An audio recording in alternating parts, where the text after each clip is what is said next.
As the day comes to a close, the world softens. Lights dim, colors dull, and the sharp edges of our surroundings begin to blur. The eye, so active all day, scanning, focusing, adjusting, starts to rest. It blinks a little slower. It stops searching. The eyelids grow heavy and vision gently withdraws, pulling the curtain on the waking world. In darkness, the eyes no longer work to interpret light. The muscles relax. The pupils no longer need to expand or contract. The lens is still. The retina waits quietly. And yet, even when sight shuts down, the mind remains illuminated. Behind closed lids, a quieter vision begins. One that doesn't rely on light, but on memory, imagination, and the deep language of dreams. Mental imagery rises, unprompted. A face from long ago. A place you've never visited, but somehow know. Shapes shift. Scenes unfold, sometimes vivid, sometimes abstract. Dreams are the brain's private cinema, casting stories onto the inside of the mind. And these stories are not seen through the eye, but created entirely from within. The colors may be strange. The spaces may float or twist. Time doesn't move the same way. But in the dream world, you still see. This inner vision reminds us that sight is not just about what's outside. It's a way of making sense, of stitching together emotion, memory, and thought. Even when we're asleep, even when the eyes are closed, the mind continues to see. It paints with the palette of experience. It lights up old rooms. It replays moments. It invents new ones. Sometimes, as we drift, soft colors bloom behind our eyelids. Purples, reds, the faint green of static light. These are the last flickers of the visual system letting go, the nervous system settling, the brain beginning its night work. These pulses aren't random. They're signals of transition, of the body gently crossing the boundary between wakefulness and sleep. And in that transition, sight becomes something more than a tool. It becomes a metaphor. We talk about insight, foresight, hindsight. We say I see to mean I understand. Vision becomes a way to describe clarity, purpose, even love. We use it to dream of the future, to recognize beauty, to imagine the unseen. All day long, your eyes carried you through the world, guiding, protecting, noticing. Now they rest. And so, do you? The room grows quiet. Your breath settles. Whatever your eyes witness today, sunlight, shadows, screens, faces, can now fade softly into the background. Let that last bit of tension ease from your face. Let your vision dim from the inside out. There is nothing left to observe, nothing left to solve. Just a gentle hum of rest and the slow unfolding of sleep. Good night. From the pupil. Light moves toward the lens, a clear and flexible structure that fine-tunes the focus. Depending on whether you're reading a book or gazing at a distant cloud, the lens changes shape to help keep the image sharp. This ability to adjust is called accommodation, and it relies on a small circle of muscles called the ciliary body. It's a silent, invisible effort your eye makes every second, responding to the needs of your gaze. Behind the lens lies a vast, jelly-like center of the eye, the vitreous humor. It's mostly water, thick and clear, filling the globe of the eyeball and giving it shape. Light passes through the still, glassy medium on its final journey to the back wall of the eye, where the true magic begins. Here lies the retina, a thin, delicate layer of tissue that lines inside of the eyeball like wallpaper. Think of it as a living film screen, except instead of simply receiving light, it translates it into electrical signals. Packed inside the retina are two types of photoreceptor cells, rods and cones. You have about 120 million rods and 6 million cones in each eye, a staggering number. If they were workers in a factory, it would be one of the busiest, most efficient operations in nature. Rods are the night crew. They're extremely sensitive to light and allow you to see in dim conditions. But they can't detect color, only shades of gray movement and shape. That's why in darkness, the world seems washed out and grainy. It's the rods at work, doing their best to show you a world without sunlight. Cones of the day shift. They're less sensitive to light, but they bring the world to life in color and detail. You have 3 types of cones, each tuned to a specific range of the visible spectrum, roughly red, green, and blue. Together, they allow you to perceive millions of colors. Cones are concentrated in the fovea, a small pit at the center of the retina where your vision is sharpest. When you stare directly at something, a letter, a face, a star, it's your fovea doing the heavy lifting. But even this system has its blind spots. Literally. There's a small area on your retina where the optic nerve exits the eye, and there are no photoreceptors there at all. This is your blind spot. You don't notice it because your brain fills in the gap seamlessly, blending the scene based on what's around it. It's like having a missing puzzle piece that the brain quietly draws in with a confident hand. Once the light has been transformed into signals, those signals travel through the optic nerve, a bundle of more than 1 million nerve fibers, and make their way to the brain. But that journey, and the transformation of those signals into sight, belongs to another part of the story. For now, simply consider the eye for what it is, a biological masterpiece, constantly adjusting, focusing, filtering, and responding. Two soft, watery machines working tirelessly to open the world to you, moment by moment, without ever asking for thanks. All around us, the world is buzzing with light we cannot see. While human eyes are remarkable in their own right, they reveal only a narrow slice of what's out there. The visible spectrum, the range of electromagnetic wavelengths our eyes can detect, is just a sliver, like a single note in an entire symphony. But other creatures hear more of the song. Their vision expands into realms that are invisible to us, painting the world in colors, patterns, and energies we'll never experience firsthand. Take the humble honeybee. To us, a flower may look beautiful, colorful, inviting. But to a bee, it's glowing with patterns we can't detect. Stripes and bullseyes in ultraviolet light that guide it straight to the nectar. Bees have photoreceptors tuned not just to blue and green, like us, but also to ultraviolet. Their world is laced with secret signs written in invisible ink. What looks ordinary to us may look electric and purposeful to them. The petals don't just attract, they instruct. Then there's the mantis shrimp, a small crustacean that lives in warm, shallow waters and carries with one of the most bizarre and advanced visual systems known to science. While humans have 3 types of color-sensitive cones in our eyes, the mantis shrimp may have up to 16. 16. It can see ultraviolet, polarized light, and a vast range of wavelengths we can't even name. But here's the strange part. Researchers believe the mantis shrimp doesn't mix these colors the way we do. It might process them independently, not for nuance or beauty, but for speed. In its world of flashing signals and quick strikes, instant recognition matters more than subtle gradation. Evolution, as always, chooses function over form. If bees see hidden patterns and mantis shrimp see hyperspectral light, snakes take a different path altogether. Certain species, like pit vipers and pythons, possess heat-sensing pits near their mouths, organs that detect infrared radiation. To them, warm-blooded animals glow, even in complete darkness. Mice, birds, even a human footstep would stand out like a fire against cooler background. This kind of vision doesn't rely on light bouncing off surfaces, but on the heat that living bodies radiate. In essence, they can see temperature. They see a world of warmth and movement, one that overlaps with but is not the same as ours. And these are just a few examples. Owls, with their enormous eyes and dense rod cells, see in nearly total darkness. Their pupils open wide, their retinas soak up every available photon, and the tapetum lucidum, a reflective layer behind the retina, gives the light a second chance to be seen. Cats, too, benefit from this glowing layer, which is why their eyes shine in the dark. Insects with compound eyes can detect the tiniest flicker of motion. A dragonfly's eye, made up of tens of thousands of individual lenses, gives a nearly 360-degree view. It sees the world not as one continuous image, but as a mosaic, fragmented yet incredibly responsive. A shadow passing overhead might mean danger. A shimmer on the water might mean food. These eyes don't appreciate stillness. They are designed for motion. Chameleons can move their eyes independently, scanning 2 different parts of their environment at once. When it's time to strike, they align their gaze and estimate depth perfectly.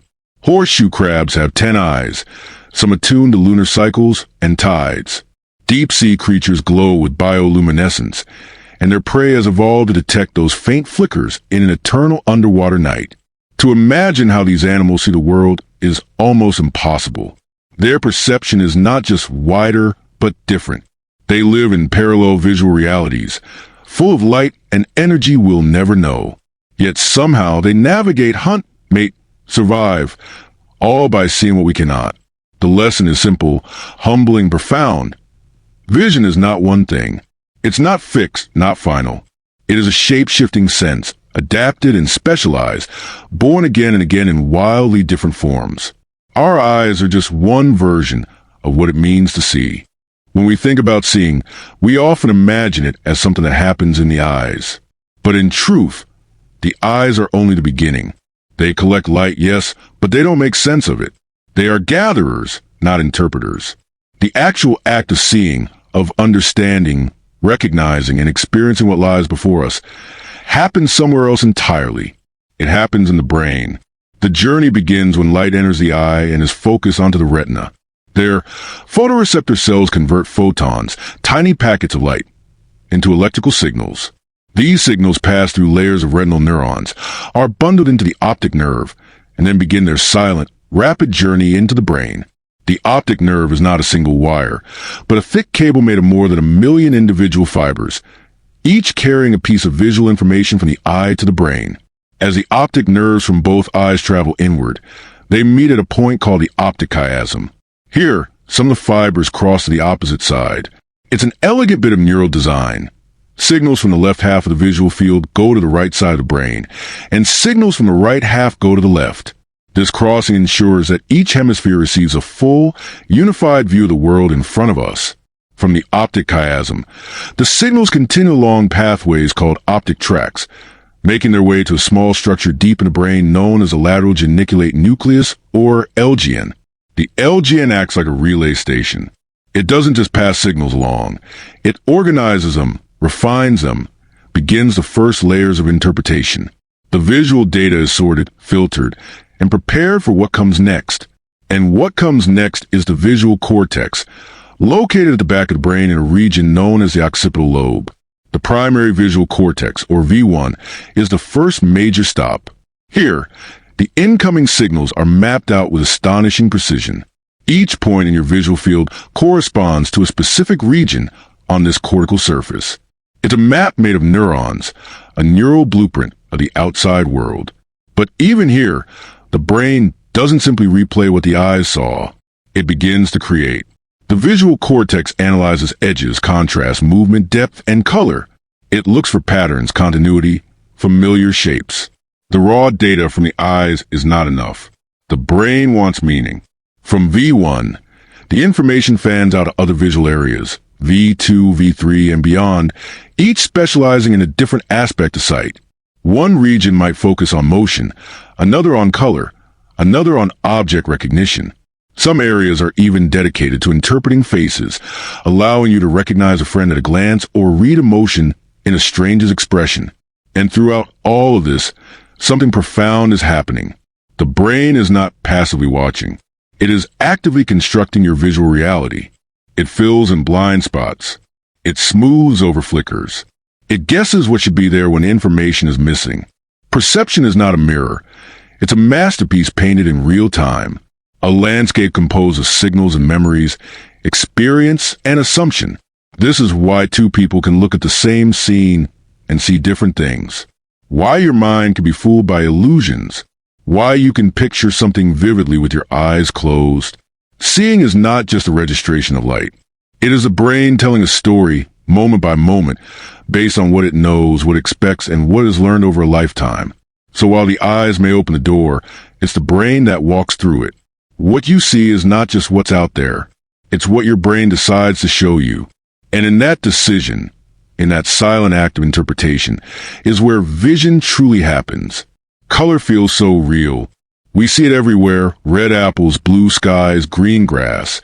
And yet color, as we experience it, doesn't actually exist in the world. There are no colors out there waiting to be seen. What exists instead are wavelengths of light, tiny ripples in the electromagnetic spectrum. Some of these waves are long and slow, others short and quick. When these waves strike our eyes, our brains interpret them in ways that create the sensation we call color. The human eye is equipped with 3 types of cone cells, each sensitive to a specific range of wavelengths. These cones are commonly labeled red, green, and blue, though their sensitivity curves overlap. When light enters the eye and lands on the retina, these cone cells respond in varying combinations. The brain reads these signals and constructs the experience of color. When your red and green cones are stimulated together, for example, your brain produces yellow, not because yellow exists in light, but because that's how your neural wiring interprets the input. This system, called trichromatic vision, allows humans to perceive millions of distinct colors. But this perception is not uniform or fixed. Cultural and linguistic differences shape how we talk about and categorize colors. In some languages, what English speakers call blue might be divided into two entirely different words for light and dark blue. In others, green and blue are considered variations of a single hue. These distinctions influence not just how we describe color, but how we actually see and remember it. Color perception can also be affected by individual differences. People with color vision deficiencies, often called colorblindness, experience the world differently. The most common form is red-green colorblindness, where one type of cone is missing or altered. To those with this condition, certain colors blend together, appearing muted or indistinguishable. But even here, the world doesn't become black and white. Instead, it shifts, reorders, changes tone. The palette remains, but it speaks a different visual language. Beyond humans, color perception grows even more varied. Dogs, for instance, are dichromats with only two types of cones. Their world is likely painted in shades of blue and yellow, with reds and greens blending into grayish tones.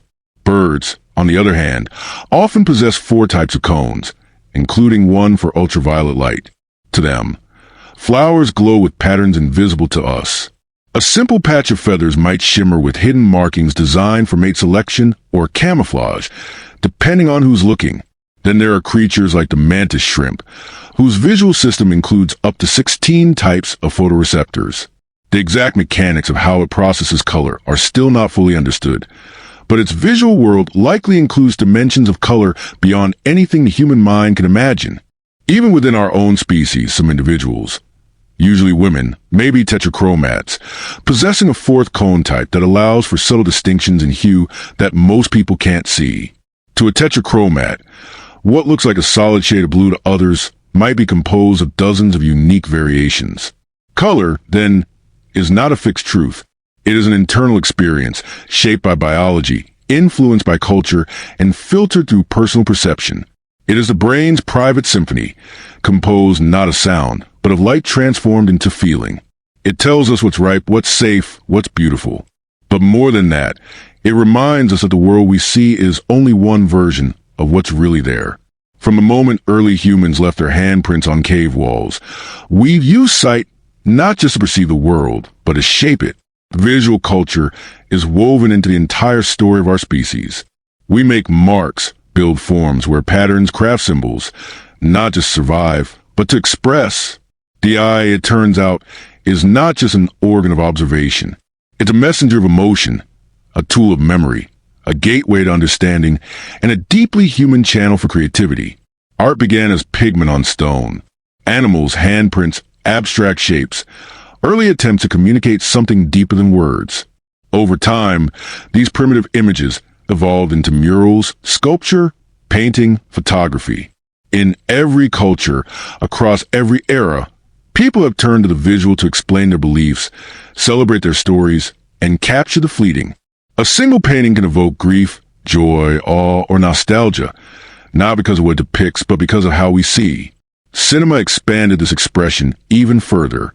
With motion and light, it drew our eyes into entirely new worlds. A flickering image became narrative, became emotion. The close-up of a tear, the slow pull back to reveal a silent crowd, the shift of color from warm to cold, all of it shaped not by dialogue alone, but by what we're shown. Directors don't just tell stories. They guide vision, frame emotion, control attention. The eye becomes the storyteller's brush. Architecture, too, is a visual language. Buildings aren't just shelter. They are messages in glass, stone, and steel. The curve of an arch, the rhythm of a facade, the dance of shadows through a hallway. These choices influence how we feel in a space, whether it feels sacred or cold, comforting or vast. Architects work with light, scale, proportion, and movement, creating structures that must be seen to be understood. Even fashion, often dismissed as trivial, is part of this visual dialogue. Clothing is not just fabric. It's an extension of identity. Colors, shapes, textures. They say something before we ever speak. A suit, a sari, a uniform, a hoodie, each sends a signal. We read people visually, often instantly, often unconsciously. Our appearance becomes part of the social landscape our eyes navigate. And in the digital age, the language of the eye has become even more compressed, even more powerful. Emojis, memes, GIFs, they convey tone, emotion, irony, affection. A single image, a raised eyebrow, a glowing heart, a face with tears of laughter, can say what entire paragraphs cannot. Our screens are filled with pictures not just because they're fast, but because they stick.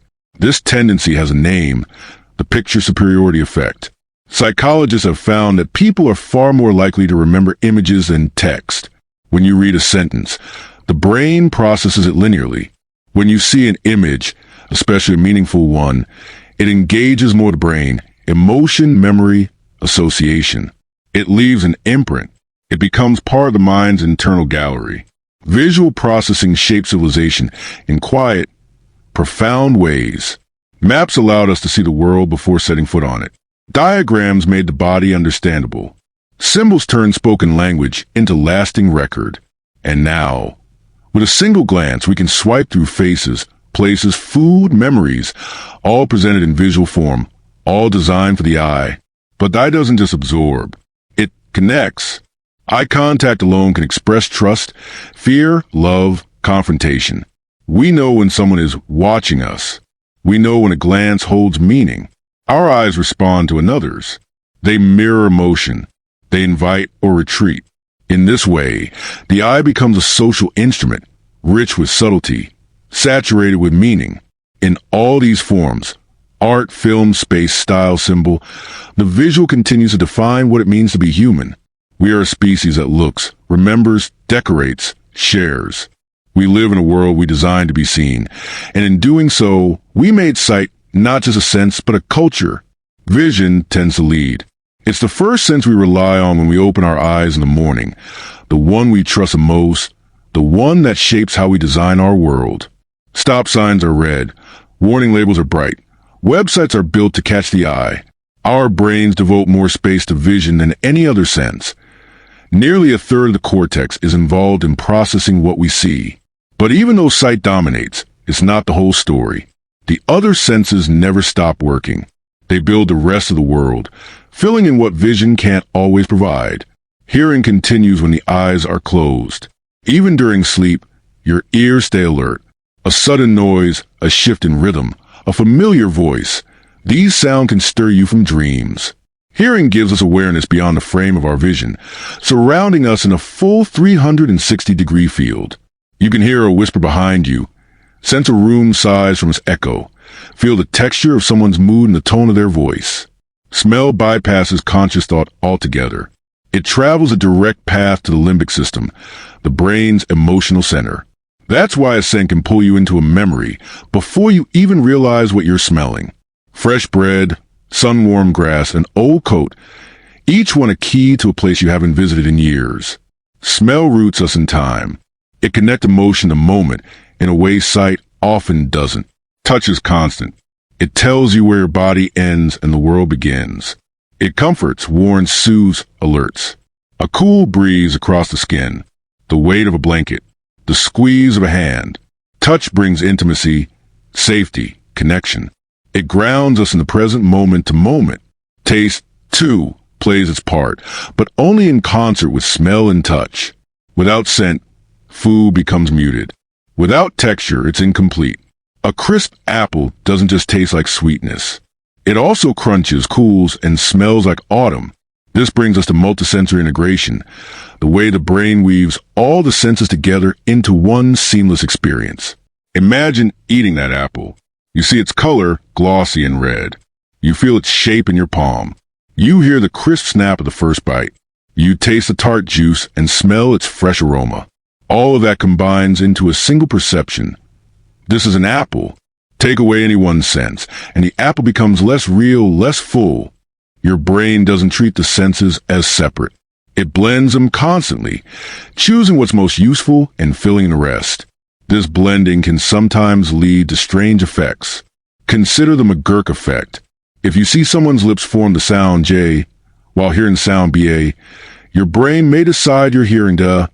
The eyes and ears are sending conflicting information, so the brain finds a middle ground. The result is a sound that doesn't actually exist, but feels real. Seeing can change what you hear. In rare cases, this cross-sensory connection is even more vivid. Some people experience synesthesia, a blending of senses where one input triggers another. They might see colors when they hear music or taste flavors when reading words. For them, the senses are not separate tracks, but part of one larger orchestra. A letter might be green. A number might taste like mint. It's not imagination. It's their reality. Vision may be dominant, but it's not isolated. It works alongside, not above. When it fails, the others step in. When it's strong, they shape what it means. The world you know is built not from sight alone, but from the chorus of every sense working together. In the end, perception is not a competition between inputs. It's a collaboration, a symphony of signals harmonized into experience.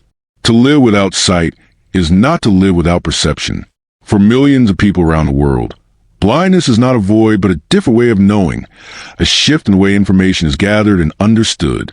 It's easy to imagine blindness as absence, as the loss of something essential, but that view overlooks the richness of the alternate perspective it offers. Life without sight is not lesser. It is different, and the human brain, remarkably adaptable, rises to meet that difference in profound ways. When visual input fades, the other senses step forward. Sound, touch, and spatial memory become primary tools for understanding the environment. Some blind individuals develop echolocation, using tongue clicks or tapping a cane and listening for how the sound bounces back. It's not just theory, it's real functional navigation. The brain maps space through echo, building an internal model of walls, furniture, corners, and doorways, all without a single glance. Touch becomes a form of literacy. Braille, a system of raised dot arranged in patterns, allows for reading to the fingertips. Each character is formed within a small rectangular cell of 6 dots. Trained fingers can skim a page almost as quickly as eyes scan text. It is not just reading, it is connection, independence, and access. Braille labels on elevators, medication bottles, menus, and signage help bridge a world often designed with sight in mind. Orientation and mobility training teach individuals to move confidently through space. A white cane is more than a walking aid. It's a probing sensor, a guide, a tool for understanding the surface beneath the feet and the layout ahead. It offers information about curbs, stairs, textures, and obstacles. With experience, it becomes an extension of the body's awareness. Some use guide dogs, highly trained animals that do more than follow directions. These dogs learn to respond to environmental cues, avoid obstacles, stop at curbs, and even disobey commands if following them would lead to danger. The bond between human and dog is built on trust, communication, and shared navigation. It's not just about movement. It's about partnership. The brain, for its part, doesn't waste space. In people who are blind, the visual cortex doesn't sit idle. It rewires. It begins to process information from other senses. Touch and sound may activate regions once devoted to vision, demonstrating the brain's incredible plasticity. This reorganization means that perception doesn't disappear. It reroutes, creating new pathways and possibilities. Perception without vision is still rich in detail. A person might recognize someone by their footsteps, the cadence of their voice, the sound of their jacket rustling. Spaces are understood through acoustics, temperature shifts, air movement, and touch. Emotional connection is formed through tone, timing, and presence, not just facial expressions. Blindness is not the absence of experience, but the presence of another kind. It invites deeper listening, sharper touch, more deliberate movement. It reminds us that seeing is just one way of knowing, and that the mind's capacity to adapt is far greater than we often imagine. There are other ways to map the world, to read its signs, to move through it with confidence. Vision may be powerful, but it is not the only path to understanding. Human vision has always been shaped not just by biology, but by invention. For as long as we've been aware of our sight, we've also been trying to improve it. Eyeglasses may seem ordinary now, but they were once a marvel. Clear discs that brought the blurry world back into focus. A simple bend of light, adjusted through glass, allowed aging eyes to read, to write, to work. Then came contact lenses, sitting directly on the eye's surface, nearly invisible yet transformative. And later, LASIK surgery, using lasers to reshape the cornea itself, permanently altering how light enters the eye. These interventions correct the imperfections of a natural system, tuning vision to its optimal state. But the future of sight doesn't stop at correction. It moves into restoration and beyond, into territory once imagined only in science fiction. Bionic eyes are real now, devices that interface directly with the nervous system. Retinal implants, made of microelectrodes, can be surgically placed at the back of the eye to stimulate surviving cells. These devices don't restore full vision, but they offer patterns of light and shadow, flashes and outlines, enough to navigate a room or recognize a doorframe.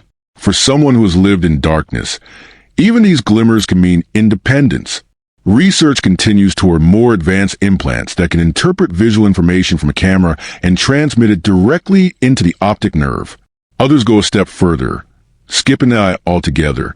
Brain-based sight, or visual cortex implants, aim to deliver signals straight to the brain's visual regions. The idea is to bypass damaged or absent eyes entirely and give the brain what it needs to create the sensation of seeing. Early prototypes are in development, mapping light into stimulation patterns, slowly teaching the brain a new language of perception. Technology doesn't only help those who have lost vision, it also expands what vision can do.